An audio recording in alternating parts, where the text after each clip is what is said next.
cinsi yolla keçən infeksiyaları yoxlatdırın. Söhbət kişilərdən gedir əsas. Xanımlarda da müəyyən həm cinsi yolla keçən, həm cinsi yolla keçməyən infeksiyalar sonsuzluq verir. Amma burada əsas söhbət kişilərdən getdiyi üçün mən bunu xüsusi qeyd edirəm. Demək, saydığım infeksiyalar ən çox bunlar həm birbaşa, həm dolayı yolla problemlər yaradır. Normal spermanın yetişməsinə maneələr yaradırlar. Həmin bu saydığım infeksiyalar. Ona görə birinci olaraq, əgər sonsuzluq varsa, uşaq olmursa ailədə, birinci oğlanı yoxlamaq lazımdır infeksiyalara. Görək, o subay vaxtı nə infeksiya qazanıb, nə tutub onu, nə problemi var. Əksərən də bu adamlarda infeksiya ilə yanaşı xroniki prostatit olur.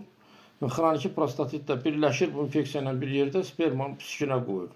Yəni prostat vəzi bildiyiniz kimi spermanın əmələ gəlməsində, onun keyfiyyətində müstəsna rolu olan bir orqandır. Yəni loru dildə desək, prostat vəzini ifraz elədiyi şirə toxumun yeməyidir. Yəni bunu mən insanlara başa salmaq istəyirəm. Yəni prostat vəz çox yüksək qidalıq qabiliyyətinə malik olan şirə ifraz edir.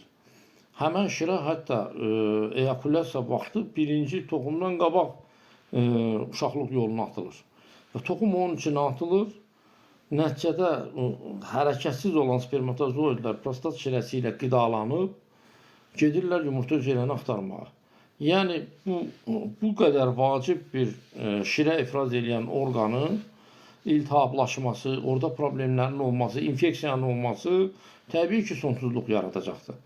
Ona görə yenə bir daha təkrar edirəm, belə vəziyyətlə qarşılaşan, hal-hazırda müxtəlif müalicələr alan, hormonal müalicələr, gücləndirici müalicələr alan insanlar, əgər infeksiya analizləriniz yoxdursa,